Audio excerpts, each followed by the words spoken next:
हाँ जी, hello student, जय हिंद जय भारत। मैं सुनील कुमार होटला एक बार फिर से स्वागत करता हूं आपके अपने YouTube के ई प्लेटफॉर्म पे। तो स्टूडेंट, आज का जो अपना टॉपिक है वो है भैंस की नस्लें, यानी आप देख रहे हो ब्रीड्स ऑफ बफेलो। देखो भी स्टूडेंट, आपके एग्रीकल्चर स्ट्रीम के जितने भी एग्जाम होते हैं उन सिलेबस में आपके मेंशन होता है भैंस की नस्लें। और आपके सामने एक बहुत बड़ी वैकेंसी है, राजस्थान की सबसे बड़ी वैकेंसी है पशु परिचर। उस पशु परिचर के सिलेबस में भी मेंशन किया गया है भैंस की नस्लें। तो ये टॉपिक वहाँ भी आपके काफ़ी हेल्पफुल रहेगा और इससे जो बहुत अच्छे अच्छे क्वेश्चन हैं वो पूछे जाते हैं। तो पूरी अपने चर्चा करेंगे भैंस की नस्लों के बारे में, सामान्य नॉलेज से लेकर जितनी ब्रीड्स आपके हैं उनकी पूरी डिटेल जानेंगे, कितना मिल्क प्रोडक्शन करती है, क्या उसकी मेन विशेषता है। तो टोटल इस वीडियो के अंदर अपने भैंसों के बारे में जानेंगे। तो शुरू करते हैं आज का लेक्चर, चलिए। हाँ जी, सबसे पहले अपने स्टूडेंट बात करते हैं, कोई भी चीज़ पढ़ते हैं तो उसकी अपने सामान्य जानकारी होनी चाहिए। भी एग्रीकल्चर में बहुत सारी फसलें पढ़ते हैं तो फसल का सामान्य नाम से लेकर उसका वैज्ञानिक नाम क्या है, उसका गुल क्या है, उसमें क्रोमोजोम नंबर कितने पाए जाते हैं, उसका ओरिजिन प्लेस क्या है, उसका खाने योग्य भाग क्या है, फल का प्रकार क्या होता है। तो ये जनरल जानकारी आपको पहले पता होना चाहिए। तो आप पता है भैंस का जो सामान्य नाम है वो तो भैंस ही है। तो सबसे पहले इसका अपने देखते हैं वैज्ञानिक नाम क्या होता है। भैंस के वैज्ञानिक नाम को, यानी कि जो जूलॉजिकल नेम है वो कहलाता है बुवेलिस। बुवेलिस बुवेलिस बुवेलिस बुवेलिस बुवेलिस इसका क्या है स्टूडेंट, वैज्ञानिक नाम है। अब भैंसों को कई बार अन्य नाम से भी जाना जाता है, ये तो इसका वैज्ञानिक नाम है, दुनिया भर में बुवेलिस बुवेलिस के नाम से जानी जाती है। सामान्य नाम इसका क्या है या अन्य नाम की अगर बात करें तो इसे ब्लैक डायमंड कहा जाता है। क्या कहा जाता है स्टूडेंट, ब्लैक डायमंड कहा जाता है। ये ध्यान रखना, भैंस को काला हीरा भी कहते हैं, ब्लैक डायमंड कहते हैं, ये इसके अन्य नाम है। अब बात करें वैज्ञानिक नाम की तो वैज्ञानिक नाम इसका बुवेलिस बुवेलिस हो गया। अब इसकी फैमिली की बात करते हैं, इसके कुल की बात करते हैं तो भैंस की जो फैमिली होती है वो होती है बोविडी। बोविडी देखो स्टूडेंट, गाय हो गई आपकी, भैंस हो गई आपकी, भेड़ हो गई आपकी, बकरी हो गई आपकी यानी कि गोट, इन सबकी जो फैमिली होती है वो कौन सी होती है, बोविडी होती है। अब बात करूंगा मैं इसके क्रोमोजोम नंबर की या मैं बात करूं इसकी 2n की, तो 2n भैंस में पाए जाते हैं 50 और आपके 48 भी मिलते हैं। 48 किसमें मिलते हैं, आपकी जो दलदली भैंस है उसके अंदर 48 मिलते हैं। जो भारतीय भैंसें हैं, भारतीय भैंसों में कितने मिलते हैं, 50 मिलते हैं। और स्टूडेंट और क्या है इसके अंदर, अब इसके मांस को क्या कहते हैं, मांस इसका स्टूडेंट कहलाता है बफन। मांस क्या कहलाता है, बफन कहलाता है। और एक और है आपकी जो दलदली भैंस है, दलदली भैंस के मांस को केराबीफ कहते हैं, यानी कि दलदली भैंस, दलदली भैंस। अब ये जो बफन वाला क्वेश्चन मोस्टली एग्जामों में पूछा जा चुका है। अब क्वेश्चन जो पूछेगा वो केरा बीफ का पूछेगा कि दलदली भैंस जो है उसके मांस को क्या कहते हैं। ये सामान्य जानकारी हो। एक क्वेश्चन जो आपके एग्जामों में काफी बार देखा गया है और पूछा भी जाता है, भैंस का उद्भव स्थल कौन सा है, उद्भव स्थल, यानी कि इसका जो ओरिजिन पैलेस है वो कौन सा माना जाता है। तो भैंस का जो ओरिजिन पैलेस है वो भारत माना जाता है। ये ध्यान रखना, इंपॉर्टेंट है, क्वेश्चन आ चुका है ये एग्जाम में। भैंस का उद्भव स्थल कौन सा है स्टूडेंट, आपका भारत है। ये तो होगी इसकी जनरल आपकी जानकारी। और देखो स्टूडेंट, इसके बारे में अपने कुछ और चर्चा करें भैंस की। तो विश्व में सर्वाधिक भैंसें कहाँ पाई जाती है, विश्व में सर्वाधिक भैंसें भारत में पाई जाती है। सर्वाधिक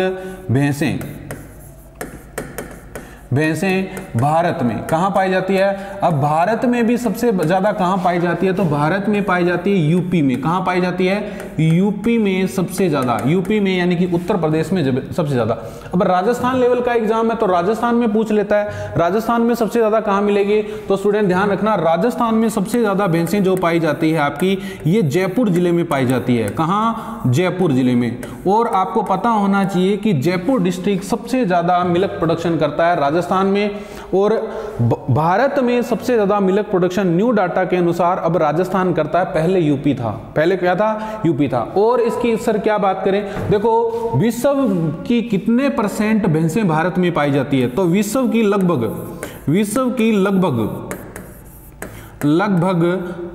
57% जो भैंसें हैं, लगभग 57% जो भैंसें हैं वो कहाँ पाई जाती है? भारत में पाई जाती है। विश्व की लगभग 57% भैंसें भारत में पाई जाती है। ठीक है, ये ध्यान रखना। अब ये जो 57% भैंसें हैं, इनका भारत में मिल्क प्रोडक्शन में कितना योगदान है? तो ध्यान रखना स्टूडेंट, इनका जो दूध उत्पादन में योगदान, दुग्ध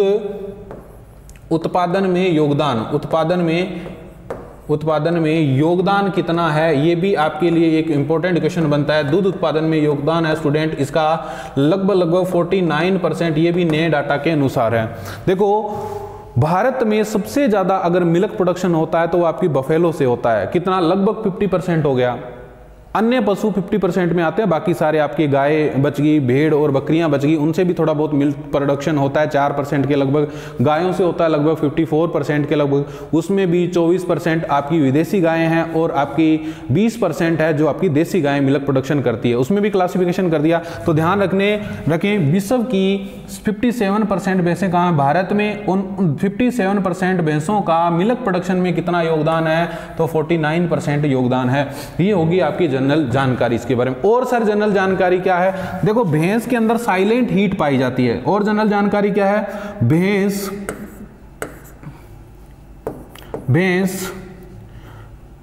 साइलेंट हीट प्रदर्शित करती है, साइलेंट हीट प्रदर्शित करती है। ये क्वेश्चन भी आ चुका है आपके एग्जाम में, ध्यान रखना। भैंस क्या करती है स्टूडेंट? साइलेंट हीट प्रदर्शित करती है, यानी कि मध्यकाल के दौरान, हीट पीरियड के दौरान किसी भी प्रकार के कोई सिम्टम्स वो प्रदर्शित नहीं करती है।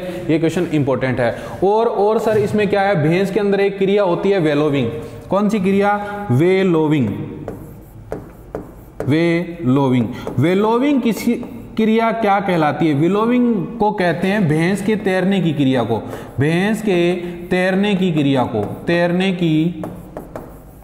क्रिया को वेलोविंग कहा जाता है। देखो भी स्टूडेंट, कई बार सुना होगा आपने कि गई भैंस पानी में।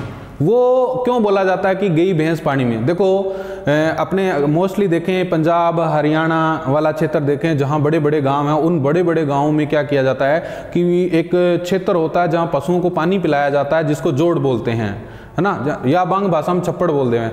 तो पहले क्या होता था कि इन भैंसों को वहाँ नहलाने के लिए ले जाया जाता था।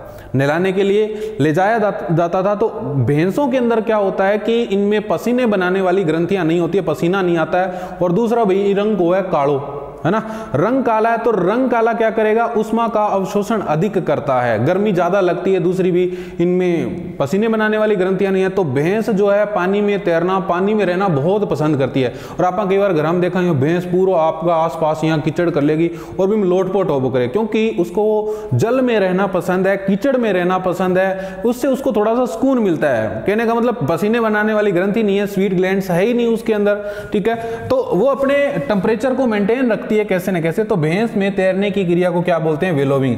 कहावत बनेड़ी है कि गई भैंस पानी में, वो इसी वजह से बनी हुई है कि उसकी तैरने की क्रिया को क्या कहते हैं? वेलोविंग कहते हैं। ये तो बात होगी आपकी भैंस के बारे में, वेलोविंग। एक इससे ही रिलेटेड टर्म और है बेलोविंग। एक तो है वेलोविंग, एक है बेलोविंग। बेलोविंग क्रिया किसे बोलते हैं? बोलने की क्रिया को। वैसे बेलोविंग और वैसे बोलना, यानी कि रंभाना, भैंस के रंभाने की क्रिया को रंभाना, या इसे आप बोल सकते हो बोलने की क्रिया। बोलने की क्रिया क्या कहलाती है आपकी? बेलोविंग कहलाती है। अब दो चीजें होगी, एक तो वेलोविंग होगी और एक बेलोविंग होगी। जहां कंफ्यूजन होगा वहीं से क्वेश्चन निकल के आएगा। इतनी बात शायद मेरे हिसाब से आपके क्लियर होगी। चलो नेक्स्ट बात करते हैं आपने इसके और सामान्य जानकारी की। देखो भी, भैंसों का वर्गीकरण किया गया है। जो जितने भी विश्व में भैंसें हैं उनका क्लासिफिकेशन किया गया है। विश्व की भैंसों को मुख्यतः 2 पार्ट में बांटा गया है। कितने पार्ट्स में? विश्व की भैंसों को मुख्यतः 2 पार्ट्स में बांटा गया है। मुख्यतः 2 भागों में वर्गीकृत किया गया है। भागों में वर्गीकृत किया गया है। अब 2 पार्ट्स कौन कौन से स्टूडेंट? ध्यान रखना, विश्व भर की भैंसों को 2 पार्ट्स में डिवाइड किया गया है। एक तो है स्टूडेंट अफ्रीकन भैंसें। कौन सी? अफ्रीकन भैंस, यानी कि जो अफ्रीका में पाई जाती है अफ्रीकन भैंस। क्रिस गेल देखियो है ना, बी वर्गीय भैंस है, सीधी सी बात। ये अपने काम की नहीं है। दूसरा है एशियाई भैंस। दूसरा कौन सा स्टूडेंट? एशियाई भैंस। एशियाई भैंस, यानी कि जो एशिया महाद्वीप में पाई जाती है उन्हें अपने एशियाई भैंस करते हैं। और विश्व की 95% जो भैंसें हैं वो एशिया महाद्वीप में पाई जाती है, ये भी आपको पता होना चाहिए। विश्व की 95% भैंसें कहाँ पाई जाती है? एशिया महाद्वीप में पाई जाती है, ठीक है। और भारत किस महाद्वीप में है? एशिया महाद्वीप में स्थित है, तो भारत में भी सबसे ज्यादा भैंसें पाई जाती है, यानी कि विश्व की 57% भैंसें हैं वो भारत में पाई जाती है। ये बात मैं पीछे आपको इसमें बता चुका हूं।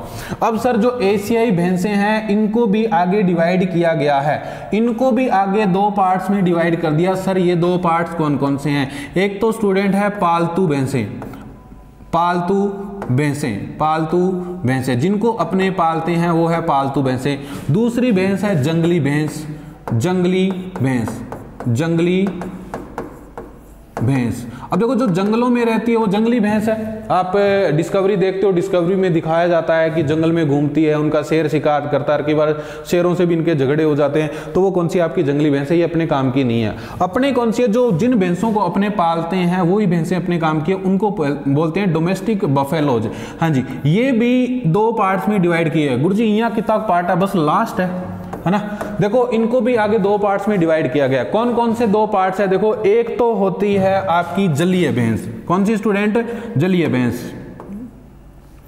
एक तो स्टूडेंट है आपकी जलीय भैंस, जलीय यानी इसको बोलते हैं रिवर बफेलो, जलीय भैंस, नदी भैंस, इसको नदी भैंस भी बोल देते हैं, नदी भैंस, या इसे कहा जाता है रिवर बफेलो। क्या कहते हैं स्टूडेंट? रिवर बफेलो कहते हैं इसे, रिवर बफेलो। क्लियर इतनी बात? रिवर बफेलो कहते हैं। और दूसरी भैंस कौन सी है आपकी? कीचड़ भैंस। दूसरी कौन सी है आपकी? कीचड़ भैंस, या इसे बोलते हैं swamp buffalo, swamp, swamp buffalo, buffalo, ठीक है। अब जो नाम से स्पष्ट है क्या क्या अंतर है भाई, ये जल में रहना पसंद करती है, जल में रहना पसंद, और आपकी जो कीचड़ भैंस है ये किस में रहना पसंद करेगी? कीचड़ में रहना पसंद करेगी, कीचड़ में रहना पसंद। क्लियर इतनी बात? अब इनका वैज्ञानिक नाम भी अलग अलग है। सर वैज्ञानिक नाम क्या है इनका? जूलॉजिकल नेम आपको पीछे इसका तो बता ही चुका हूं। ये भारतीय जो भैंसें होती है वो नदी भैंसें ही होती है। इनका वैज्ञानिक नाम है बुवेलिस, बुवेलिस, बुवेलिस और आपका बुवेलिस। और इसका जो वैज्ञानिक नाम है वो है स्टूडेंट बुवेलिस काबानेंसिस, बुवेलिस काबानेंसिस। क्लियर इतनी बात होगी। अब इनमें क्रोमोजोम नंबर का भी अंतर है। जो आपकी जलीय भैंस है इसमें क्रोमोजोम नंबर पाए जाते हैं 50, और आपकी जो कीचड़ भैंस है या स्वैम्प बफेलो है, मड बफेलो है, इसमें क्रोमोजोम नंबर पाए जाते हैं 48। और क्या डिफरेंस है सर? देखो ये आपके दुग्ध उत्पादन के पर्पज से पाली जाती है, दुग्ध उत्पादन का उद्देश्य, दुग्ध उत्पादन का उद्देश्य होता है इनका। और ये जो बफेलो पाली जाती है आपकी कीचड़ भैंस, ये पाली जाती है स्टूडेंट मांस हेतु। किस हेतु पाली जाती है? मांस व कृषि कार्य हेतु, कृषि कार्य हेतु। ये चीज आपको ध्यान रखनी है, ये इंपॉर्टेंट है इसके वर्गीकरण में। और सर और इनके मांस को भी अलग अलग लिखा जाता है। जो आपका जलीय भैंस का या नदी भैंस का मांस है या जो भारतीय बफेलो का मांस है इसको कहते हैं बफन। ये इंपॉर्टेंट क्वेश्चन है, मेंशन कर लेना। बहुत बार आपके एग्जामों में पूछा गया है कि आपकी जो भैंस है, भैंस के मांस को क्या कहते हैं स्टूडेंट? बफन कहते हैं। और आपकी जो दलदली भैंस है, अब ये बहुत बार आ गया एग्जाम में, आगे नहीं आएगा। आगे कौन सा आएगा? आगे जो मैं बता रहा हूं वही क्वेश्चन आएगा। यानी कि आपकी जो कीचड़ भैंस है इसके मांस को क्या कहा जाता है स्टूडेंट? केरा बीफ कहते हैं। क्या कहते हैं? केरा बीफ। हाँ जी, मांस क्या कहलाता है? केरा बीफ। ये इंपॉर्टेंट है। और सर और ये वाला इंपॉर्टेंट है, ये क्या है? मांस है। ये क्या है? मांस है। किस भैंस का मांस है? आपके जलीय भैंस का मांस है। ये मोटा मोटा वर्गीकरण। अब देखो जो जलीय भैंसें हैं ये दूध उत्पादन कितना करती है? लगभग प्रति ब्यांत कितना मिल्क प्रोडक्शन करेगी? तो स्टूडेंट ध्यान रखना, ये लगभग 1300 से 2000 लीटर, 1300 से 2000 लीटर प्रति ब्यांत, लीटर प्रति ब्यांत। अब प्रति ब्यांत का मतलब लगभग पशु ब्याने के बाद 300 दिन तक दूध देता है। तो 300 दिन में कितना दूध देती है? ये आपके 1300 से 2000 लीटर दूध देती है। इतनी बात क्लियर आपके शायद होगी। ये तो होगी भैंसों की आपके जनरल जानकारी। अब और देखो भैंसों का और भी वर्गीकरण किया गया है। सर और क्या वर्गीकरण है इसके अलावा? भैंसों का वर्गीकरण यानी कि भारतीय भैंसों का वर्गीकरण किया गया है। किस आधार पर? उनके आकार के आधार पर और उनके भार के आधार पर, आकार, हाँ जी, भारतीय भैंसों को आकार व भार के आधार पर वर्गीकरण, आकार व भार के आधार पर वर्गीकरण। अब सर इनको भी आगे 3 पार्ट्स में डिवाइड किया गया है। वो पार्ट्स कौन कौन से हैं तो ध्यान रखो। एक तो वे नस्लें जो बहुत ज़्यादा हैवी है, भारी नस्लें हैं, यानी कि भारी नस्लें, इनको कहा जाता है हैवी ब्रीड्स। क्या कहते हैं स्टूडेंट? हैवी ब्रीड्स कहते हैं, हैवी ब्रीड्स, बहुत ज़्यादा भारी होती है वजन के अंदर ये नस्लें। अब दूसरी नस्लें कौन सी हैं? मध्यम नस्लें। मध्यम मतलब कम भारी है ये, मध्यम नस्लें, हाँ जी, मीडियम ब्रीड्स, मीडियम ब्रीड्स। और कौन सी है? तीसरे नंबर पर आती है लाइट वेट, या अपने कह सकते हैं हल्की नस्लें, हल्की नस्लें इनको कहते हैं लाइट वेट। हाँ जी, का बहुत लाइट वेट है, लाइट ब्रीड्स मतलब हल्की नस्ल है। क्लियर? अब आप डिवाइडेशन तो हर कोई कर देगा, इनके अंदर कौन कौन सी नस्लें रखी गई है ये आपके लिए इंपॉर्टेंट है। अब कौन कौन सी नस्लें हैं तो ध्यान रखें, भारी नस्लों में 3 नस्लें आती है, मुख्यतः इंपॉर्टेंट है। एक आपकी जाफराबादी, वही जाफराबादी जिसको अपने मिनी एलिफेंट कहते हैं, छोटा हाथी के नाम से जानी जाती है, इसे छोटा हाथी भी कहते हैं, छोटा हाथी या मिनी एलिफेंट के नाम से जानी जाती है। ठीक है, मिनी एलिफेंट के नाम से जानी जाती है। दूसरा ध्यान रखें, दूसरी है आपके मुर्रा, मुर्रा भी एक हैवी ब्रीड के अंतर्गत रखी गई है। और तीसरी नस्ल कौन सी है स्टूडेंट? नीली रावी, नीली रावी भी इसके अंतर्गत रखी गई है। अब बात करें मध्यम नस्ल की। मध्यम नस्लों से पहले आप बात करेंगे हल्की नस्ल। हल्की नस्ल में एक ही नस्ल आती है आपकी सूरती, बाकी जो बच गई आपके ब्रीड्स वो कौन सी आ गई? आपके मध्यम नस्लों के अंतर्गत रखी जाएगी। अब सर इसमें कौन कौन सी, देखो इनके अलावा जितनी भी बच गई वो इसमें आ जाएगी। जैसे आपके महसाणा बच गई, महसाणा बच गई, आपके जाफराबादी तो होगी, मुर्रा होगी, नीली होगी, और ये इसमें कौन सी आएगी? हाँ जी, एक और आएगी नागपुरी,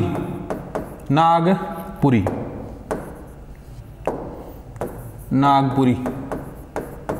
और एक कौन सी बच गई थोड़ा सा, हाँ याद नहीं आ रहा है इसमें। जाफराबादी हो गया, मुर्रा होगी, नीली रावी होगी, महसाणा हो गया, नागपुरी, सूरती। ठीक है, इसमें और मेंशन करवा दूंगा। एक चीज थोड़ी सी ध्यान रखें, भैंसों की भारत में कितनी मान्यता प्राप्त नस्लें हैं तो ध्यान रखें, भारत में मान्यता प्राप्त नस्लें, भारत में मान्यता प्राप्त नस्लें, भारत में मान्यता प्राप्त नस्लें कितनी नस्लें हैं मान्यता प्राप्त? तो ध्यान रखना, नए डाटा के अनुसार 20 नस्लें मान्यता प्राप्त है। इनको मान्यता देने का काम कौन करता है?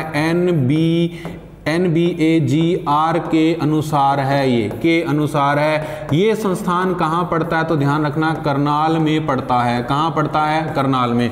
National bureau of animal genetic resources कहाँ पड़ता है स्टूडेंट? आपके करनाल हरियाणा में पड़ता है। उसे बोलते हैं राष्ट्रीय पशु अनुवांशिकी संसाधन ब्यूरो। तो ये मोटा मोटा आपके क्या होगा? भैंसों से रिलेटेड जनरल जानकारी होगी। देखो क्या क्या जनरल जानकारी अपनों ने देख ली। देखो अपने सबसे पहले वैज्ञानिक नाम से शुरू किया था, है ना। फैमिली क्या है, क्रोमोसोम नंबर क्या है, मास क्या कहते हैं, उद्भव स्थल कौन सा है, विश्व में सर्वाधिक भैंसें कहां पाई जाती है, राजस्थान में कहां है, विश्व की लगभग कितने % भैंसें भारत में हैं, दूध उत्पादन में कितना योगदान है, भैंस में साइलेंट हीट प्रदर्शित करती है, वेलोविंग प्रदर्शित करती है, वेलोविंग की क्रिया प्रदर्शित करती है। और अपनों ने आगे देखा था क्लासिफिकेशन, विश्व की भैंसों को मुख्यतः 2 पार्ट्स में बांटा गया है। ये कैसे कैसे बांटा गया है, ये आपका पूरी चीजें आपकी यहाँ क्लियर होगी। नेक्स्ट मैंने बताया भारत की भैंसों को भी उनके आकार के आधार पर, उनके भार के आधार पर भी उनका वर्गीकरण किया गया है। ये इस प्रकार से आपका वर्गीकरण है। क्लियर इतनी बात? चलो नेक्स्ट देखते हैं। नेक्स्ट अपने आता है, अब बात करेंगे एक एक नस्ल की। देखो जी, आपके जो पहली ब्रीड आती है वो आती है मुर्रा। कौन सी नस्ल? देखो अगर आप ग्रामीण स्तर से हो और एग्रीकल्चर आपके पास सब्जेक्ट है और मुर्रा के बारे में नहीं जानते हो तो बहुत विचारणीय बिंदु है ये। कैसे भी ग्रामीण एरिया में सबसे ज्यादा जो भैंसें पाली जाती है वो मुर्रा पाली जाती है, क्योंकि दूध उत्पादन सबसे ज्यादा मुर्रा नस्लों का होता है। तो आप देख रहे हो एक सुंदर सी नस्ल आपको दिख रही है मुर्रा, है ना। इसको कुछ अन्य नाम भी है, इसके कुछ अन्य नाम भी है, तो अन्य नाम ध्यान रखना। इससे बेटा जी दिल्ली भैंस कहा जाता है, दिल्ली भैंस के नाम से जानी जाती है। अन्य नाम ठीक है। और इसे कहते हैं ब्लैक ब्यूटी, बहुत ही सुनी है, काला काला रंगी, तो इन बोला है ब्लैक ब्यूटी इसे कहा जाता है। और क्या कहते हैं, इसके सींग है थोड़े से खुंडी आकार के होते हैं, तो इसे बोलते हैं स्टूडेंट खुंडी भैंस भी कहा जाता है, खुंडी भैंस भी से कहते हैं। इतनी बात शायद मेरे हिसाब से क्लियर होगी। तो अन्य नाम कई बार पूछ लेता है, ब्लैक ब्यूटी के नाम से कौन सी प्रसिद्ध है, तो आपकी जो मुर्रा नस्ल है वो प्रसिद्ध है। खुंडी भैंस के नाम से कौन सी प्रसिद्ध है, तो मुर्रा। दिल्ली वाले क्षेत्र में ज्यादा पाई जाती है, तो इसको क्या बोल देते हैं, दिल्ली बफेलो के नाम से जानी जाती है। अब सर इसके ओरिजिन पैलेस की बात करें तो इसका ओरिजिन पैलेस कौन सा है, तो ओरिजिन पैलेस इसका माना जाता है पंजाब व हरियाणा, पंजाब व हरियाणा। हरियाणा का कई बार डिस्ट्रिक्ट पूछ लेता है, तो हरियाणा का एक डिस्ट्रिक्ट है स्टूडेंट रोहतक, रोहतक जो डिस्ट्रिक्ट है वो इसका ओरिजिन पैलेस बताया जाता है कुछ किताबों में। बाकी जो उत्तरी भारत है वो इसका ओरिजिन पैलेस माना जाता है। अब सर ये पाई कहां जाती है, राजस्थान की बात करें तो राजस्थान में मुख्यतः यह नस्ल, राजस्थान में ये नस्ल पाई जाती है, आपके जयपुर में पाई जाती है स्टूडेंट, आपके अलवर में पाई जाती है, अजमेर में पाई जाती है, और आपका जो कोटा संभाग है, कोटा संभाग में भी ये मिलती है राजस्थान में। ये ध्यान रखें, राजस्थान के इस एरिया में सबसे ज्यादा ये नस्ल पाई जाती है। क्लियर। अब इसके बात करेंगे शारीरिक विशेषता की, यानी कि इसकी जो बॉडी है, शारीरिक फिजिकल जो करेक्टर्स हैं उनकी बात करेंगे। तो फिजिकल करेक्टर्स क्या है, तो ध्यान रखें सबसे ज्यादा जो क्वेश्चन पूछा जाता है इसके फिजिकल करेक्टर से पूछा जाता है। मेन विशेषता जो मुर्रा नस्ल की है, इसके जो सींग है, या पहले इसके कलर की बात करेंगे, जो रंग है वो काला शाही रंग होता है, काला शाही रंग, काला शाही रंग है। काला शाही रंग को बोलते हैं jet black, jet black colour मिलता है इसका। और क्या है सर, इसके जो सींग है वो आपके जलेबी के आकार के मिलते हैं, सींग जलेबी के आकार के, जलेबी, ये मोस्ट इंपॉर्टेंट विशेषता है इसकी, सींग जलेबी के आकार के, आकार के, या कई किताबों में लिखा जाता है इसको कसे हुए सींग पाए जाते हैं, कसे हुए, बहुत मुड़े हुए सींग मिलते हैं, कसे हुए सींग पाए जाते हैं। ये देखो, ये जो भैंस है, भैंस की जो बहुत ही सुंदर नस्ल मानी जाती है, इसके सींग है बड़े शानदार होते हैं, ऐसे खुंडी आकार के होते हैं, तो इस कारण इसको खुंडी भैंस भी बोल देते हैं। काला शाही रंग होता है, बिल्कुल ब्लैक कलर की मिलेगी, जेट ब्लैक कलर इसका मिलेगा।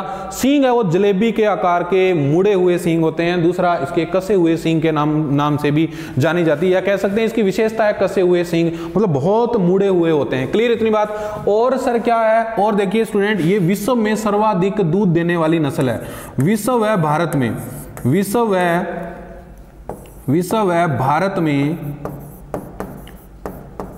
सर्वाधिक दूध देने वाली नस्ल, सर्वाधिक दूध देने वाली नस्ल है। ये भी मेन इसका करेक्टर। अगर आपसे पूछ ले विश्व में सबसे ज्यादा दूध देने वाली भैंस की कौन सी नस्ल है, मुर्रा है। भारत में सबसे ज्यादा दूध देने वाली नस्ल कौन सी है, तो वो भी मुर्रा ही है। ठीक है, मुर्रा नस्ल भारत की है, और वर्ल्ड में सबसे ज्यादा मिल्क प्रोडक्शन करने वाली है। इससे क्वेश्चन है वो ज्यादा पूछे जाते हैं, तो ध्यान रहे मुर्रा मोस्ट इंपोर्टेंट आपके ब्रीड है। और एग्जामों में आपके जितने भी एग्जाम होते हैं और जहां ये सिलेबस मेंशन है, इससे ये क्वेश्चन जरूर पूछेगा। मेन विशेषता आपको क्या ध्यान रखनी है, काला शाही रंग है, जेट ब्लैक, और सींग जलेबी के आकार के। वैसे तो बहुत सारी विशेषताएं बनती है, परंतु आपको एग्जाम में जो मेन विशेषता है, मेन जो करेक्टर है उस नस्ल का, वही पूछेगा। ध्यान करें इस चीज का, ठीक है। तो इतना आपके लिए सुफिशियंट है। और देखो, और कभी कभार क्या है, इसके मुंह पर, कभी कभार मुंह पर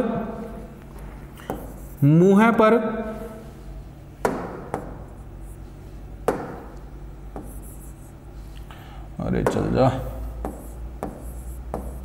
हाँ जी, मुंह पर वह आपके जो ये पैर है, मुंह है वह पैर वह पूंछ का अंतिम सिरा, पूंछ का अंतिम सिरा सफेद पाया जाता है, अंतिम सिरा सफेद पाया जाता है, सफेद पाया जाता है। ये देख ही रहे हो आप अपने सामने नस्ल, सींग किस कार के, खुंडी के कार के, सुंदर सी नस्ल है। ठीक है, आगे देखिए, अगर अपने इसकी उपयोगिता की बात करें तो उपयोगिता में ध्यान रखें कि मिल्क प्रोडक्शन आएगा। मिल्क प्रोडक्शन कितना करती है, तो ध्यान रखें ये जो दूध उत्पादन है, औसत दूध उत्पादन, औसत दुग्ध उत्पादन, दुग्ध उत्पादन,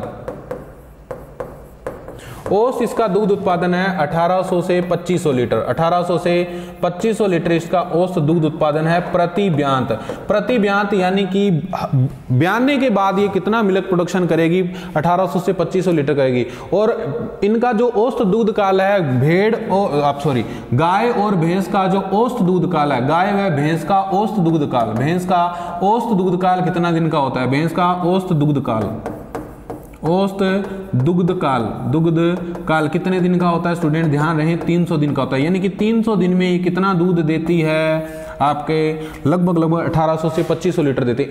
इसके जितना मिल्क प्रोडक्शन कोई नहीं करता। और सर और क्या उपयोगिता है, देखो इसके नर का नाम आपने सुना होगा युवराज। मुर्रा नस्ल का एक नर है जिसको युवराज के नाम से जाना जाता है, जिसने विश्व रिकॉर्ड कायम किया है। इसकी जो मार्केट की वैल्यू है वो 9 करोड़ रुपए आंकी गई है। और इसकी जो माता है यानी उसकी जो माँ है युवराज की, उसका नाम है पार्वती। उसने भी विश्व में वर्ल्ड रिकॉर्ड बनाया है सबसे ज्यादा मिल्क प्रोडक्शन में।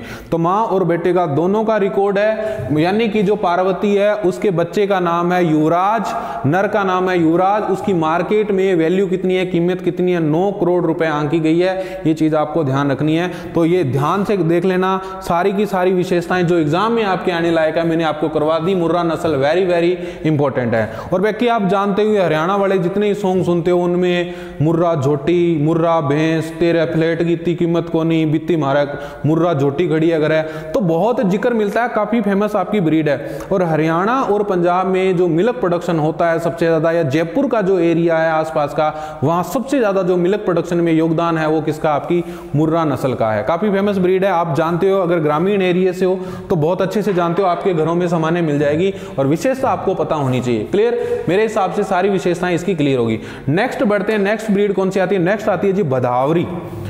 हाँ जी, कौन सी नस्ल स्टूडेंट, भदावरी। देख ही रहे हो सर भदावरी। पहली बात तो इसकी मेन विशेषता क्या है, कलर आपको दिख गया। और बाकी सारी जो भैंसें हैं उनका कलर ब्लैक मिलेगा, परंतु इसका ब्लैक न मिलके ब्राउन सा कलर होता है, कॉपर सा कलर होता है। मेन विशेषता यही है। तो सर इसकी बात करते हैं ओरिजिन प्लेस की। तो सर इसका ओरिजिन प्लेस कौन सा है, देखो नाम में ही सारी की सारी विशेषता छुपी होती है। भदावरी यूपी के आगरा के आसपास एक क्षेत्र पड़ता है भदावर क्षेत्र, जो इसका उत्पत्ति स्थल माना जाता है, ओरिजिन पैलेस माना जाता है। तो देखो उत्तर प्रदेश के आगरा जिले का भदावर क्षेत्र, दोबारा लिख देते हैं इसको, ये पीडीएफ आपके काम भी आएगी, मैं शेयर कर दूंगा, का भदावर क्षेत्र, ये इसका स्टूडेंट क्या माना जाता है, ओरिजिन प्लेस। बस इस नाम के कारण, भदावर क्षेत्र में पाए जाने के कारण इसका नाम क्या पड़ गया, भदावरी पड़ गया। तो आपकी एक टर्मिनोलॉजी क्लियर होगी भी, नाम में सारी की सारी विशेषता। यूपी के अंदर भदावर क्षेत्र, आगरा के आसपास ये क्षेत्र पड़ता है, तो वहां ये सबसे ज्यादा पाई जाती है, वो इसका ओरिजिन प्लेस है। और सर इसके शारीरिक विशेषता की बात करें तो भी शारीरिक विशेषता देख लो। पहली तो शारीरिक विशेषता यही है कि इसका जो कलर है वो ब्लैक नहीं है। कलर ब्लैक नहीं है तो कैसा है, तो तांबे जैसा कलर होता है। कैसा कलर होता है स्टूडेंट, रंग की मैं सबसे पहले बात करूं तो इसका रंग पाया जाता है कॉपर कलर की भैंस है, या स्टूडेंट इसको बोलते हैं तांबे जैसा रंग, तांबे जैसी लालिमा, या इसको कह देते हैं बादामी रंग। लालिमा लिए होती है, बादामी रंग होता है, बादामी रंग, बादाम जानते हो है ना, बादाम जैसा रंग होता है। ठीक है, मेन विशेषता इसकी यही है। और सर और क्या विशेषता आएंगी, और देखो अगर इसके शरीर की विशेषता की बात करें तो आगे से थोड़ा सा पतला होता है और पीछे से चौड़ा होता है। वी शेप टाइप इसकी बॉडी मिलती है। किस टाइप की बॉडी मिलती है, वी शेप टाइप की इसकी क्या मिलती है, बॉडी मिलती है। तो अगर अपने और इसकी थोड़ी सी डिटेल बात करें तो इसका शरीर आगे से पतला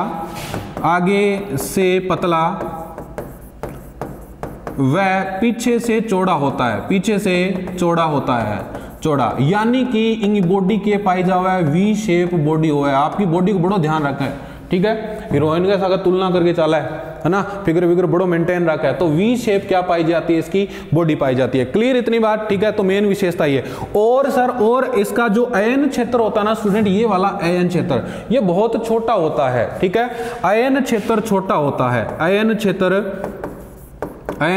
छोटा परंतु जो इसके अयन है या जो दुग्ध शिराएं हैं वो उभरी हुई थी। दुग्ध शिराएं का मतलब जैसे अपने ऐसे नाड़ियां सी नहीं दिखती, कई बार मसल्स के ऊपर दिखती है, बॉडी बॉडी जिम विम करा तो बढ़िया भी निकल जाओ, उस हिसाब की जो दुग्ध शिराएं हैं वो उभरी हुई दिखाई देती है। ये भी इसका मेन कैरेक्टर है।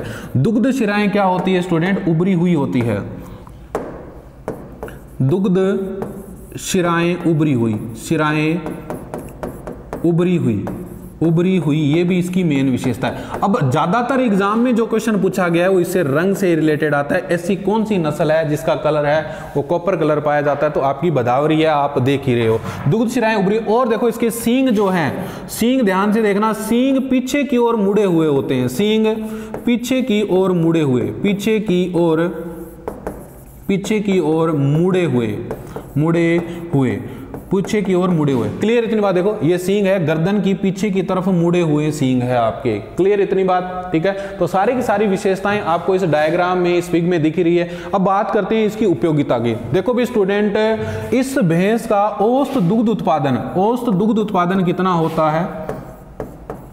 दुग्ध उत्पादन, औसत दुग्ध उत्पादन इस नस्ल का लगभग आपका 900 से 1200 लीटर प्रति ब्यांत होता है, प्रति ब्यांत होता है। अब मेन विशेषता इसकी यहां भी आएगी जो क्वेश्चन आता है। जितनी भी आपकी नस्लें हैं उन नस्लों में सबसे ज्यादा जो वसा प्रतिशत दूध में पाया जाता है वो इस नस्ल के दूध में पाया जाता है। तो मेंशन कर लेना, ध्यान रख लेना, ये क्वेश्चन मोस्टली आपके एग्जामों में आया हुआ है। वसा प्रतिशत पाया जाता है लगभग 12 से 14%, जो सर्वाधिक है, जो क्या है? सर्वाधिक है सभी भैंसों में। या एवरेज भी आपको दे सकता है 13% भी दे सकता है। तो आपको दोनों तीनों चीजें ध्यान रखनी है कि भैंसों में सबसे ज्यादा जो वसा प्रतिशत होता है वो किस नस्ल के दूध में होता है? तो आपकी जो भदावरी नस्ल है इसके दूध में होता है। हाँ, पीछे शायद आपके मुर्रा का रह गया, तो मुर्रा में देखो, मुर्रा के अंदर जो वसा प्रतिशत है 7 से 8%। वसा प्रतिशत कितना पाया जाता है? 7 से 8% ही इसमें वसा पाई जाती है। बाकी जितनी भी नस्लें उसमें 7, 8, 9% तो एवरेज है। आपको एक ध्यान रखना है, भदावरी में, भदावरी सबसे ज्यादा आपके घी उत्पादन में इसके दूध का यूज होता है, क्योंकि वसा प्रतिशत ज्यादा है, सीधी सी बात है। तो ये आपको इसकी सामान्य जानकारी हो गई। ये कहां पाई जाती है? आगरा का भदावर क्षेत्र है। मेन विशेषता क्या है कि कलर इसका जो पाया जाता है तांबे जैसा। अब तांबे जैसा कलर है तो गर्मी सहनशील है। कैसी है स्टूडेंट? गर्मी सहनशील है। अभी आपको मैंने पीछे बताया था भैंसों का रंग कैसा होता है? काला होता है। और काला रंग जो है उष्मा का चालक होता है, यानी कि जो हीट को है वो ज्यादा एब्जॉर्ब करता है। इसीलिए तो भैंसें हैं जो पानी को ज्यादा लाइक करती है, कीचड़ को ज्यादा लाइक करती है, लौटती पौटती रहती है। उनके ऊपर कीचड़ यानी जो पसीने बनाने वाली ग्रंथियां हैं वो नहीं पाई जाती है। इतनी चीज आपके मेरे हिसाब से बहुत शानदार तरीके से आपकी क्लियर होगी क्लियर। ठीक है, नेक्स्ट अपने ब्रीड की ओर बढ़ते हैं। एक बार आप इसका स्क्रीनशॉट लेना चाहो तो ले लो जी। ठीक है, स्क्रीनशॉट ले लो इसका। चलिए, हो गया।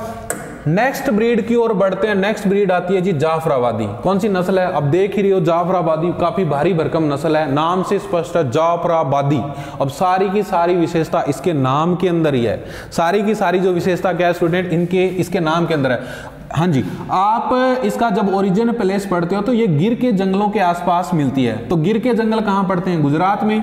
तो देखो इसका जो ओरिजिन प्लेस है गुजरात के गिर के जंगल, गुजरात के गिर के जंगल, गिर के जंगल, गिर के जंगल, या इसका वहां एक क्षेत्र पड़ता है जाफराबाद क्षेत्र, जाफराबाद, ये इसका ओरिजिन। इसके कारण नाम ही इसका जाफराबादी पड़ गया। गिर के जंगल के आसपास ही है। देखो गिर के जंगलों के अंदर जो नस्ल पाई जाएगी उसकी एक मेन विशेषता है, उनके माथे में एक उभार मिलेगा। आपके एक गिर नस्ल भी है गाय की, उसकी भी यही विशेषता है कि उसके माथे में उभार पाया जाता है। तो गिर के जंगलों में जितने भी ब्रीड्स मिलेगी उनकी एक ही विशेषता मिलेगी आपको कि माथे में उभार मिलता है। गायों की भी एक नस्ल है गिर, उसका भी ओरिजिन प्लेस गिर के जंगल है, उसी के कारण उसका नाम गिर पड़ा है। इसी जाफराबाद इस गिर के जंगल के आसपास का एरिया है, तो ये वहां पाई जाती है, तो इस कारण इसका नाम क्या पड़ गया? जाफराबादी पड़ गया।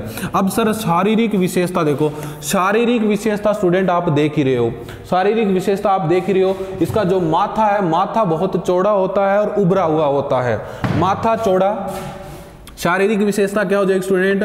माथा चौड़ा, माथा चौड़ा व उभरा हुआ, उभरा हुआ, उभरा हुआ। और क्या विशेषता है? सींग मोटे, सींग मोटे व पीछे की ओर मुड़े हुए, वह पीछे की ओर मुड़े हुए, पीछे की ओर मुड़े हुए इसके क्या पाए जाते हैं? सींग पाए जाते हैं। और सर इसकी क्या विशेषता है? सभी नस्लों में सबसे भारी भरकम नस्ल है, इस कारण इसको मिनी एलिफेंट कहते हैं। आपके एग्जाम का क्वेश्चन यही है, आपके एग्जाम का क्वेश्चन ये है, सबसे भारी नस्ल है, सबसे भारी नस्ल है, इस कारण इसे भारी नस्ल, इस कारण इसे क्या कहा जाता है? मिनी एलिफेंट कहा जाता है, मिनी एलिफेंट कहते हैं। ये आपके एग्जाम के पॉइंट ऑफ व्यू से मोस्ट इंपॉर्टेंट बिंदु है, मोस्ट इंपॉर्टेंट पॉइंट है। और सर इसकी क्या विशेषता है? और देखो भी, इस काफी भारी भरकम नस्ल है तो थोड़ी चमड़ी थोड़ी लटकी हुई मिलती है। तो एकमात्र भैंस की नस्ल है जिसमें गल कंबल पाया जाता है। इसमें क्या पाया जाता है स्टूडेंट? गल कंबल पाया जाता है, गल कंबल पाया जाता है, गल कंबल पाया जाता है। ये भैंस की नस्ल की इसकी मुख्य विशेषता है। भी भारी भरकम नस्ल है तो गल कंबल क्या होता है? गायों के अंदर जो देसी गायें हैं, किसमें मिलेगा? देसी गाय में मिलेगा। देसी गायें जो होती है अपने, उनके आगे एक जो गले वाला हिस्सा है उसके अंदर एक चमड़ी सी लटकी रहती है, उसको बोलते हैं गल कंबल। तो थोड़ा बहुत गल कंबल इसके अंदर पाया जाता है इस वाले एरिया में, ठीक है। तो और तो सारी विशेषता मैंने आपको बता दी। देखिए काफी ऐसे बाहुबली टाइप की नस्ल है, ये बाहुबली टाइप की नस्ल है तो भारी भरकम है, इसको मिनी एलिफेंट की संज्ञा दी गई है। आपके एग्जाम का क्वेश्चन यही है, ठीक है। अब इसके बात करते हैं उपयोगिता की। उपयोगिता में सर और क्या क्या चीजें आती है? तो औसत दूध उत्पादन की बात करें, इसकी औसत दुग्ध उत्पादन औसत दुग्ध उत्पादन कितना है? तो ध्यान रखें 900 से 1100 लीटर प्रति ब्यांत, 1100 लीटर प्रति ब्यांत इसका क्या होता है? मिल्क प्रोडक्शन होता है। क्लियर इतनी बात। वही वसा प्रतिशत की बात करूं तो 7 से 9% इस भैंस की नस्ल में वसा, या इस भैंस की नस्ल के दूध में वसा पाई जाती है। तो ये सारे के सारे जो कैरेक्टर हैं इस नस्ल के हैं, ठीक है। और हाँ, और एक चीज ध्यान रखना, इसकी जो मेन विशेषता है, कम ब्यांत में भी सर्वाधिक दूध उत्पादन। एक और इसका कैरेक्टर है, कम ब्यांत में भी मिल्क प्रोडक्शन अच्छा करती है ये। कम ब्यांत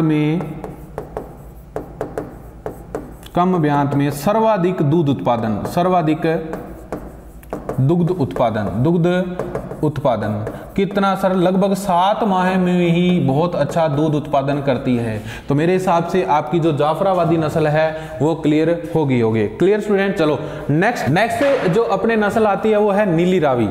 अब सर नीली रावी के बारे में चर्चा करेंगे। पहले तो इसके नाम में ही सारी की सारी विशेषता है, नाम का ही सस्पेंस है कि सर इसका नीली रावी नाम क्यों पड़ा है, ये सारी चीजें जिक्र करेंगे। सबसे पहले अपने बात करें, आप देख ही रहे हो ये आपकी जो नस्ल है वो नीली रावी है, किस प्रकार की नस्ल आपको दिख रही है। बात करते हैं इसके ओरिजिन पैलेस की। तो ओरिजिन पैलेस जो है इसका वो आपका फिरोजपुर, पंजाब का फिरोजपुर जिला माना जाता है। पंजाब का फिरोजपुर जिला। और सर और मोंटगोमरी पाकिस्तान तक भी मार करा है। मोंटगोमरी पाकिस्तान। अब मोंटगोमरी पीछे भी एक मैंने शायद करवाया है क्लास में, आपकी जो साहिवाल नस्ल है, साहिवाल जो नस्ल है आपके गाय की, उसका भी ओरिजिन पैलेस कौन सा है? मोंटगोमरी पाकिस्तान है। तो मोंटगोमरी एक जगह पड़ती है पाकिस्तान में, वो भी इसका क्या माना जाता है? ओरिजिन पैलेस माना। देखो भी पंजाब का जो फिरोजपुर है ये बॉर्डर एरिया पे पड़ता है, और जो मोंटगोमरी वाला एरिया है वो उसके आसपास लगता है तो बॉर्डर ही, अलग थोड़ी है कोई काम, तो आसपास एरिया लगता है, तो वो भी इसका उत्पत्ति स्थल माना जाता है। अब इसके नाम में ही सारी विशेषता। सबसे पहले इसका नाम देखते हैं। नाम है इनको नीली रावी। क्या नाम है इसका? नीली रावी। देखो भी वहां एक नदी बहती है उस एरिया में, फिरोजपुर के आसपास, या पंजाब को पंजाब क्यों कहते हैं? क्यों 5 नदियों का संगम है ना, या दरिया बोलते हैं पंजाबी लोग, बोले दरिया यानी कि 5 नदियों का संगम होने के कारण इसको पंजाब कहते हैं। तो वहाँ एक सतलज नदी बहती है। सतलज नदी जो आपकी है फिरोजपुर है, मोंटगोमरी है, या जो अमृतसर का आसपास का जो एरिया है उस एरिया में पाई जाती है, उस एरिया में बहती है। तो उस नदी का पानी थोड़ा सा है नीला। क्या कौन पानी का रंग कैसा है? नीला है। नीला पानी होने के कारण ये उस एरिया में पाई जाती है, तो इसका नाम भी क्या पड़ गया स्टूडेंट? नीली रावी पड़ गया। क्या पड़ गया? नीली रावी पड़ गया। क्लियर इतनी बात। अब इनकी शारीरिक विशेषता की बात करें, इसकी शारीरिक विशेषता की बात करें तो देखो इसके माथे पर सफेद टीका पाया जाता है। माथे पर क्या पाया जाता है? सफेद टीका पाया जाता है। ये बात आपको ध्यान रखनी है, ठीक है। तो पहले तो इसकी बात करें, जो आंखें हैं, आंखें सफेद होती है। आंखें सफेद, जिसके कारण इसको वोल आइज कहते हैं। आंखें सफेद, इस कारण इसको क्या कहते हैं? वोल आइज। हनी सिंह को एक गाना है ना, हनी सिंह का एक गाना है ना, वो लाइज लग दी मैनू इया बिया करके वो गावा है ना, तो वो हनी सिंह ने गाना बनाया है। मेरे हिसाब से तो इसको देख के ही बनाया है कि इसकी आंखें कैसी है? वो लाइज है। कैसी आंखें हैं? वो लाइज है। क्लियर इतनी बात। तो आंखों की जो पुतलियां हैं, जो आंखें हैं, वो सफेद पाई जाती है। और एक इसका अन्य नाम भी है, पंच कल्याणी के नाम से भी जानी जाती है। किसके नाम से जानी जाती है स्टूडेंट? पंच कल्याणी। अन्य नाम में ध्यान रखना, इसे पंच कल्याणी भी कहते हैं। सर पंच कल्याणी क्यों कहा है? देखो पंच कल्याणी इसीलिए कहते हैं कि इसके भैंस के ऊपर 5 जगह सफेद रंग का टीका पाया जाता है। 5 जगह सफेद टीका पाया जाता है, तो इसका नाम क्या पड़ गया? पंच कल्याणी। एक तो माथे के ऊपर, एक इसके जो पैर है, पैरों के ऊपर पाया जाता है, और पूंछ का तो अंतिम छोर है वो भी सफेद मिलता है, और जो पेट का ये वाला पार्ट है, पेट का निचला हिस्सा है, ये भी सफेद पाया जाता है। तो आप देखो 1 2 3 4, और ये भी पैर हो गया 5, और आपका मज्जल भी सफेद पाया जाता है। ये वाला नाक वाला जो हिस्सा होता है उसको मज्जल बोलते हैं या थुतन बोलते हैं इसको, ये सफेद पाया जाता है। तो 5 जगह टीका होने के कारण इसको पंच कल्याणी बोलते हैं। तो ध्यान रखिए पंच कल्याणी इसका अन्य नाम है। क्यों बोलते हैं पंच कल्याणी? शरीर के 5 जगह सफेद रंग का टीका, 5 जगह सफेद रंग का टीका, सफेद रंग का टीका पाया जाता है। वो 5 जगह कौन कौन सी है? ध्यान रखिए 5 जगह देखो। एक तो आपका माथा, ठीक है, माथा, एक आपका थूथन, ठीक है, एक आपका पूंछ का अंतिम छोर, पूंछ का अंतिम छोर, ठीक है, और एक आपका हो गया पैर। ये जो पैर है ये क्या पाए जाते हैं? सफेद पाए जाते हैं। इस कारण इसका नाम क्या पड़ा है? पंच कल्याणी पड़ा है। और सर और इसकी क्या विशेषता है? और इसका जो रंग है काला व भूरा पाया जाता है। रंग कैसा पाया जाता है? कभी कभार काला और भूरा, काला व भूरा पाया जाता है, काला व भूरा पाया जाता है। तो पंच कल्याणी नीली रावी क्यों बोलते हैं इसको? मैंने आपको विशेषता बता दी। अब नीली रावी बोलने का भी रीजन बता देते हैं इसके अंदर, है ना। ये भी आप मेंशन करें, नीली रावी नाम क्यों पड़ा है? सतलज नदी का पानी नीला होने के कारण, सतलज नदी का पानी नीला होने के कारण इसका नाम क्या पड़ा है? पंच कल्याणी पड़ा है, ठीक है, सॉरी नीली रावी पड़ा है। तो आपकी बात कुल मिला के बात समझ में आ गई होगी। अब बात करते हैं उपयोगिता की। तो सर इसका मिल्क प्रोडक्शन कितना है? मिल्क प्रोडक्शन लगभग 1600 से 1800 लीटर, 1500 से 1800 लीटर, है ना। तो मिल्क प्रोडक्शन या औसत दुग्ध उत्पादन की बात करें, औसत दुग्ध उत्पादन जो इसका पाया जाता है स्टूडेंट 1500 से 1800 लीटर पाया जाता है। 1500 से 1800 लीटर प्रति ब्यांत पाया जाता है, या औसत दूध उत्पादन इसका इतना है। ये बात आपकी समझ में आ गई। वसा प्रतिशत की बात करें, वसा प्रतिशत वही है जी 7 से 8% वसा इसमें पाई जाती है। क्लियर इतनी बात? चलो अब देखो एक छोटी सी और बात आप ध्यान रखिए, मैंने पीछे आपको करवाया है जाफराबादी सबसे भारी नस्ल है, तो कई बार इसका बॉडी वेट न पूछ ले आपको, भी बाहर सबसे ज्यादा है तो वेट तो पूछ ही सकता है। तो इसके जो नर का वजन होता है, नर का वजन जो पाया जाता है स्टूडेंट, वो पाया जाता है 500 से 600 केजी। कितना पाया जाता है? 500 से 600 केजी। और जो मादा का वजन है, मादा का वजन मिलता है लगभग 450 से 500 केजी इसका बॉडी वेट पाया जाता है। ये भी एक इंपॉर्टेंट है, इसी के अंदर आप मेंशन कर लें। क्लियर? चलो ये तो बात होगी किसकी स्टूडेंट? नीली रावी की होगी। के विशेषता दोबारा जिक्र कर लेंगे। नीली रावी नाम क्यों पड़ा नीली रावी? क्योंकि सतलज जो नदी है वहां बहती है, उस एरिया में सबसे ज्यादा पाई जाती है। तो पानी नीला होने के कारण नीली रावी। एक नाम और है पंचकल्याणी। पंचकल्याणी क्योंकि शरीर के 5 जगह सफेद रंग का टीका पाया जाता है। वो 5 जगह कौन कौन सी है? माथा, थूथन यानी कि जो मजल, जो नाक का आगे वाला हिस्सा होता है, पैर देखो इसके आपको व्हाइट दिखाई दे रहे हैं, और पूंछ इसमें आई नहीं है जी, डायग्राम में नहीं है, तो पूंछ का अंतिम सिरा भी क्या होता है? सफेद होता है। तो 5 जगह टीका हो गया। 5 जगह टीका पाया जाने के कारण पंचकल्याणी। एक और है वोलाइज। वोलाइज क्यों बोले? इनकी आंखें बढ़िया काबरी काबरी टाइप की हो है, काबरी काबरी टाइप की मतलब यहाँ चमकीली सी आंखें होती है, या आंखां ये ऊपर की जो पुतली है वो क्या पाई जाती है? सफेद पाई जाती है। यहाँ बढ़िया तिखी तिखी, देखो नहीं आप यहाँ मस्कारो मुस्कुरो मार गए, यहाँ तिखी सी कर लिया है ना। 20 प्रकार की आंख है, वो व्हाइट और है। व्हाइट होने के कारण भी इनके बोल दी वो लाइज बोल दी है ना। तो थोड़ा सा मेंटेन रखा आपकी बॉडी। तो फेयर एंड लवली लगा रखी, देखो किसी की सुनी नस्ल है, बाकी नस्लों में मुंह के मिल लगो, काड़ो मिल लगो, इन देखो किसी की गोरी चिट्टी है ना। तो पूरा अपना आप को ध्यान रखा। पंजाब में तो पंजाब में फैशन नहीं करेगी है ना, पंजाब की नस्ल है, पंजाब एरिया में, और पंजाब एरिया फैशनेबल नहीं हो है ना। अब देखो पंजाब वाले तो हैबिट है ही बढ़िया, यहाँ कलर वलर करके आंखें देखो किसी बोल आई जाएंगी। तो सारी की सारी विशेषता थारा है ये याद होनी चाहिए, ठीक है। तो ये आप इसका एक बार स्क्रीनशॉट ले लीजिए। हाँ जी, हो गया होगा। चलो नेक्स्ट बात करते हैं, नेक्स्ट नस्ल कौन सी है? देखो जी सूरती। नेक्स्ट नस्ल कौन सी आती है स्टूडेंट? सूरती आती है। अब सूरती की क्या विशेषता है? सबसे पहले अपने बात किसकी करेंगे? ओरिजिन पैलेस की बात करेंगे। नाम ही सूरती है, तो सूरत कहाँ पड़ता है? आपके गुजरात में पड़ता है। सूरत कहाँ पड़ता है? आपके गुजरात में। तो नाम में विशेषता है सूरती। सूरती गुजरात की एक नस्ल है। वहां एक एरिया है, एक तो बड़ौदा और एक आपका खेड़ा। ये जो एरिया है ये गुजरात में पड़ता है। ये इसका उत्पत्ति स्थल या ओरिजिन पैलेस माना जाता है। इस कारण इसको सूरती नस्ल कहते हैं। क्या कहते हैं? सूरती नस्ल कहते हैं। सर सूरती नस्ल की और क्या विशेषता है? देखो सूरती नस्ल की अगर अपनी विशेषता देखें और क्या क्या विशेषता है, तो ये सबसे हल्की नस्ल है। कैसी नस्ल है? हल्की नस्ल है। पीछे मैंने आपको क्लासिफिकेशन में करवाया था। और दूसरा उसकी क्या विशेषता है? इसके अक्षर वक्ष पर एक पट्टी पाई जाती है इस प्रकार से। ये जो अक्षर वक्ष है इसके सफेद रंग की पट्टी पाई जाती है। अक्षर वक्ष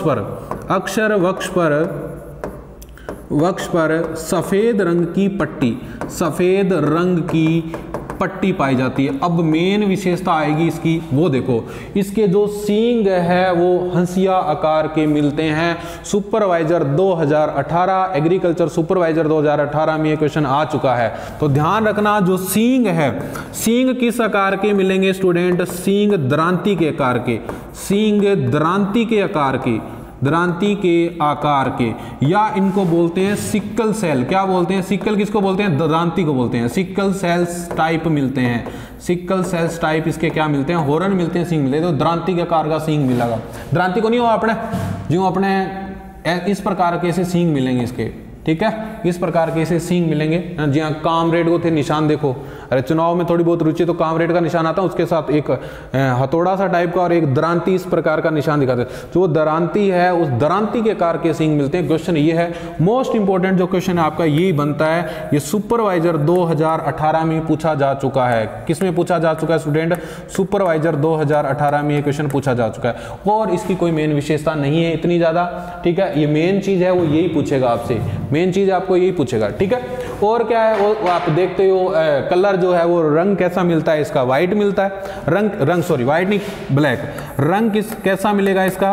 रंग इसका काला मिलेगा। रंग इसका क्या मिलेगा? काला मिलेगा, ठीक है, काला मिलेगा। और सबसे हल्की नस्लों में आती है, लाइट वेट में। हाँ, एक चीज और है, एक इंपॉर्टेंट है, इसका जो पेट है वो नाव के आकार का होता है। जी, पेट कैसा होता है स्टूडेंट? पेट नाव के आकार का। हाँ जी, पेट होता है नाव के आकार का। ये भी मेन विशेषता है, पेट नाव के आकार का। नाव के आकार का, नाव के आकार का मतलब होता है बीच में से ऐसे उभरा हुआ होगा। नाव नहीं होती है ना, नाव ऐसे बीच में से तिकोनी सी टाइप की होती है। और पीछे एक नस्ल और आई थी भदावरी। भदावरी की बॉडी मिलेगी वी शेप, तिकोनी बॉडी मिलेगी। और इसका जो पेट है वो नाव के आकार का मिलेगा। ये इंपॉर्टेंट है, दो चीज इंपॉर्टेंट है, ध्यान रखना। हल्की नस्ल, सींग दरांती के आकार के, मोस्ट इंपॉर्टेंट जो एग्जाम में पूछा जाता है और पूछा जाएगा आगे भी एग्जामों में। और पेट होता है नाव के आकार का। मेन विशेषता ये है, ठीक है। आगे देखो, अगर इसके औसत दूध उत्पादन की बात करें, औसत दुग्ध उत्पादन औसत दूध उत्पादन पाया जाता है इसका 1600 लीटर प्रति ब्यांत। 1600 लीटर क्या पाया जाता है प्रति ब्यांत। अगर मैं बात करूं वसा प्रतिशत की, वसा प्रतिशत कितना है सर, वही 7, 8, 9% कर सकते हो, 7 से 8%, 9%, कोई फिक्स नहीं होता। आप एक का ही वसा प्रतिशत ध्यान रखना है, भदावरी का, वो मैं आपको अच्छे से बता चुका हूं। क्लियर इतनी बात। एक बार इसका स्क्रीनशॉट ले लीजिए।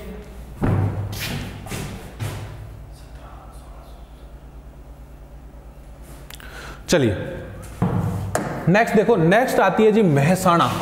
ये भी अपने आप में क्या है, एक अच्छी नस्ल मानी जाती है मेहसाणा। मेहसाणा कहाँ पड़ता है, कई बार से सुनो ना, मेहसाणा डेयरी है ना, पिकअप विकअप अपने आसपास गुजरती है, या कोई डेयरी वाली पिकअप है, या कोई ऐसा कंटेनर जा रहा है जिसमें दूध भरा हुआ है, या तो आपको मेहसाणा डेयरी का मिलेगा, या आपके जो ये सरस डेयरी है या अमूल डेयरी है, इन डेयरियों के कंटेनर अपने को दिखने को मिलते हैं। तो ये डेयरी एक काफ़ी फेमस है मेहसाणा। अब मेहसाणा भी कहाँ पड़ता है सर, ये भी गुजरात में है। मेहसाणा जगह कहाँ पड़ती है, गुजरात में। तो इसका ओरिजिन प्लेस भी है आपका मेहसाणा गुजरात, मेहसाणा गुजरात, मेहसाणा गुजरात इसका ओरिजिन पहले से माना जाता है। अब सर ये पाई कहाँ जाती है, तो गुजरात के साथ राजस्थान का कुछ एरिया लगता है, जैसे उदयपुर संभाग है ना, उदयपुर संभाग के आसपास के एरिया में ये नस्ल पाई जाती है। अब और इसकी शारीरिक विशेषता क्या है, शारीरिक विशेषता इतनी नहीं है। इसकी शारीरिक विशेषता ध्यान रखना, इसकी गर्दन बड़ी सुंदर होती है, गर्दन बड़ी लंबी और सुंदर होती है, कटरीना कैफ वाली तरह हुआ है, ठीक है। रंग देखो, रंग इसका काला होता है, रंग क्या होता है स्टूडेंट, काला। और गर्दन, गर्दन बेटा जी लंबी, लंबी व सुंदर होती है, लंबी व सुंदर गर्दन होती है, कटरीना कैफ वाली तरह, है ना। बॉडी को बड़े अच्छे से मेंटेन रखती है ये, ठीक है। और सर क्या विशेषता है इसकी, है ना, रंग काला हो गया, गर्दन लंबी व सुंदर हो गई, हाँ जी। दुग्ध काल सबसे लंबा है, मेहसाणा महीनों दूध देती है, मेहसाणा महीनों दूध देती है, ध्यान रखना। दूध काल सबसे लंबा 352 दिन, कितना दिन स्टूडेंट, 352 दिन ये दूध देती है। और एक पीछे आया था सबसे कम समय में, या सबसे कम समय में जो सबसे ज्यादा दूध उत्पादन करती है, वो आपकी थी जाफराबादी, है ना। और यहाँ दुग्ध काल सबसे लंबा किसका है, वो है 352 दिन, किसका, मेहसाणा का। एक और आया था गर्भकाल, गर्भकाल सबसे कम किसका होता है, वो सूरती का होता है, 305 दिन होता है। उसमें एक बार आप और मेंशन कर लेना, सूरती में मैं करवा देता हूँ। गर्भकाल कितने दिन का होता है इसका, ये और थोड़ा सा मेंशन कर लेना। गर्भकाल, गर्भकाल 305 दिन, 305 दिन होता है। और सामान्य भैंस का होता है 310 दिन। सामान्य भैंस का कितना होता है स्टूडेंट, 310 डेज होता है गर्भकाल, ठीक है। ये बात भी आपको पता होनी चाहिए, ठीक है। ये है इसकी मेन विशेषता, ये इसकी मेन विशेषता। अगर मैं बात करूं उपयोगिता, उपयोगिता औसत दूध उत्पादन है, औसत दूध उत्पादन 1200 से 1700 लीटर इसका क्या है, प्रति ब्यांत दूध उत्पादन है, प्रति ब्यांत दूध उत्पादन है। वसा प्रतिशत लिखो तो ठीक है, नहीं लिखो तो भी काम चल जाएगा, वो भी 7 से 9% कर दो, थोड़ा सा वेरिएंस आ जाएगा। और क्या है इसमें, 7, 8, 9, ये 7 से 8% ही वसा मिलती है। तो इसका एक बार स्क्रीनशॉट ले लीजिए मेहसाणा नस्ल का, हाँ जी, स्क्रीनशॉट ले लिया। चलो नेक्स्ट बढ़ते हैं। देखो एक विशेषता और है, वो पीछे छूट गई। विशेषता क्या है, ये संकरण द्वारा विकसित नस्ल है। कैसी नस्ल है, संकरण द्वारा विकसित नस्ल है। तो किन किन का संकरण है, ध्यान रखना।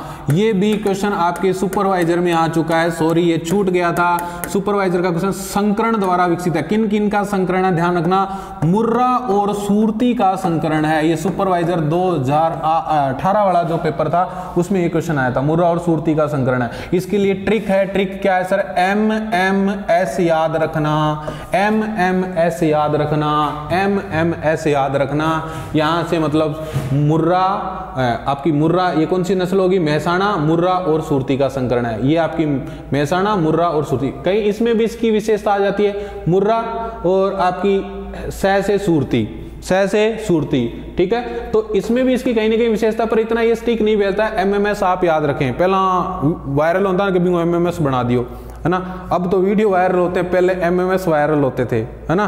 तो MMS मतलब एक प्रकार का शॉर्ट वीडियो टाइप का मैसेज होता था, है ना। तो वो MMS है। MMS आपको याद रखना है। MMS का इसकी जो ट्रिक है याद रखने की, संकरण की, ये क्वेश्चन आ चुका आपके, ये क्वेश्चन आ चुका, बाकी कोई लंबी चौड़ी इसमें बात नहीं है। चलो नेक्स्ट बढ़ते हैं।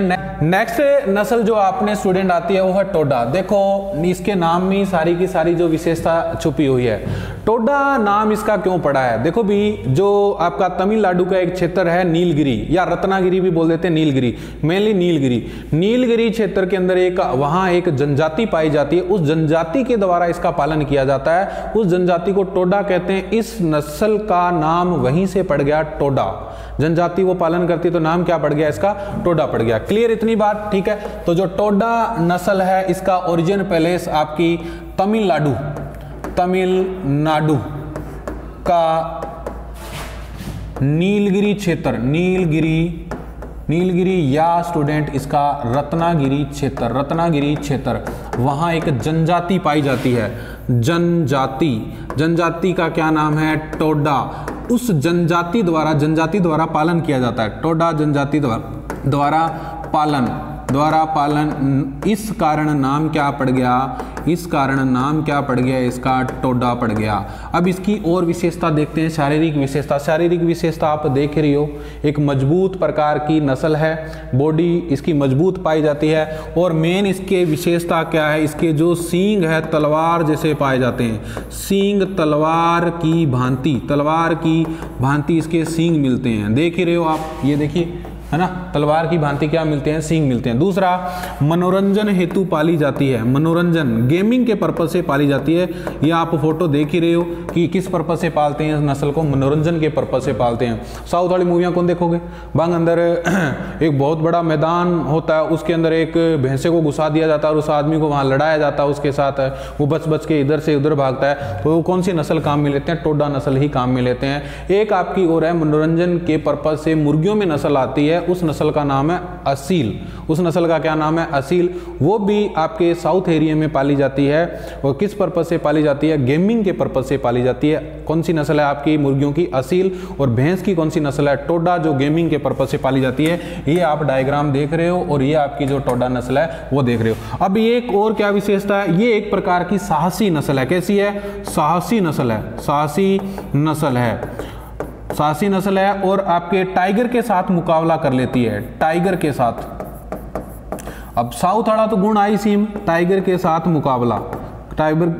मुकाबला।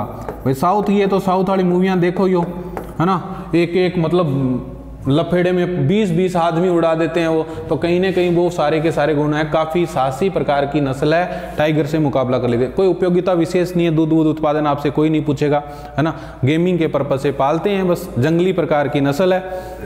हाँ जी।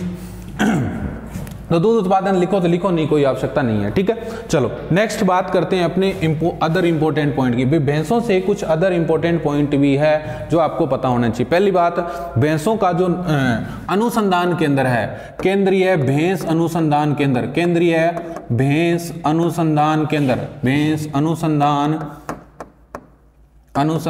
केंद्र, ये कहाँ है आपका स्टूडेंट? हिसार में। हिसार में 2-3 चीजें आपको ध्यान रखनी है। एक तो आपका राष्ट्रीय घोड़ा अनुसंधान केंद्र भी वहां है हिसार के अंदर। पहला हिसार के अंदर था, दूसरा आपका जो ये घोड़ा अनुसंधान केंद्र बनाया गया ये बीकानेर के अंदर बनाया गया। पहला तो हिसार में था। दूसरा, केंद्रीय भेड़ प्रजनन फार्म भी आपका हिसार में है। और भेड़ प्रजनन फार्म राजस्थान की बात करेगा वो आपका फतेहपुर सीकर में पड़ता है। और केंद्रीय भेड़ एवं ऊन अनुसंधान केंद्र आपका अविका नगर मालपुरा टोंक में पड़ता है। तो हिसार से रिलेटेड 3 चीजें आती है। केंद्रीय भैंस अनुसंधान केंद्र आपका हिसार में है, घोड़ा अनुसंधान केंद्र, राष्ट्रीय घोड़ा अनुसंधान केंद्र हिसार में है, केंद्रीय भेड़ प्रजनन फार्म भी आपका कहां पड़ता है? हिसार में पड़ता है। तो हिसार से 3 चीजें। एक चौधरी चरण सिंह यूनिवर्सिटी भी है, काफी फेमस यूनिवर्सिटी है, वो भी आपके हिसार में है। ठीक है, तो हिसार ये। अब भारत वाले की बात होगी तो ये भारत का है, हिसार में पड़ता है। हिसार कहाँ है? भी आपका हरियाणा में, है ना। भाई भैंसों का प्रचलन कहाँ है सबसे ज्यादा? हिसार में ही है, या हरियाणा में कह सकते हैं आप। जितने भी हरियाणा के सॉन्ग सुनते हैं उनके अंदर आपके भैंसों का जिक्र होता है, खास करके जो आपकी मुर्रा नस्ल है उसका, तो वहाँ उनका अनुसंधान केंद्र भी वही है। क्लियर इतनी बात। अब बात करें अपने राजस्थान का। राजस्थान का भैंस नस्ल सुधार एवं प्रजनन केंद्र ये भी इंपॉर्टेंट है। आपके जितने भी कॉम्पिटिटिव एग्जाम होते हैं राजस्थान लेवल के उसमें पूछा जाता है। ये स्टूडेंट पढ़ता आपका वल्लभ नगर कहाँ है? आपका उदयपुर में है, उदयपुर में। ये बहुत बार आपके एग्जामों में क्वेश्चन पूछा जाता है। और आपको पीछे मैं बता ही चुका हूं, फिर भी दोबारा लिख देता हूं, ये साइलेंट हीट प्रदर्शित करती है। साइलेंट हीट, मुख मध्यकाल जिसको बोल देते हैं, शांत मुख मध्यकाल प्रदर्शित करती है। मुख मध्यकाल प्रदर्शित करती है, मतलब हीट पीरियड के दौरान किसी भी प्रकार के सिम्टम्स शो नहीं करती है। साइलेंट टाइप की इसकी हीट मिलती है, ठीक है। और सर, और ये रात्रिचर जीव है, एक प्रकार का रात्रिचर जीव है, ठीक है। और सर इसकी क्या विशेषता है? और देखो नस्लों में से अगर अपने बात करें तो घी निर्माण में किस नस्ल का सबसे ज्यादा उपयोग होता है? तो घी निर्माण में किस नस्ल का आपको पीछे बता चुका हूं। किस नस्ल के दूध में सर्वाधिक वसा पाई जाती है? तो आपकी जो बदावरी नस्ल है, हाँ जी, आपकी जो बदावरी नस्ल है, बदावरी नस्ल में सबसे ज़्यादा वसा प्रतिशत दूध में पाया जाता है। और इससे कोई रिलेटेड बात बची नहीं है। लगभग जो आपके सिलेबस से रिलेटेड चीज़ें हैं वो मैंने आपको कवर करवाई है। देखो जी, ये जितनी भी भैंसें हैं ये आपके एनसीईआरटी के जो सिलेबस में हैं वो मैंने आपको कवर करवाई है। तो वीडियो कैसी लगी कमेंट करके ज़रूर बताएं, ताकि हमारा भी उससे क्या है कि थोड़ा सा हौसला बढ़ता है और आपके लिए अच्छा से अच्छा कंटेंट प्रोवाइड करवाने की कोशिश करते हैं। तो धन्यवाद।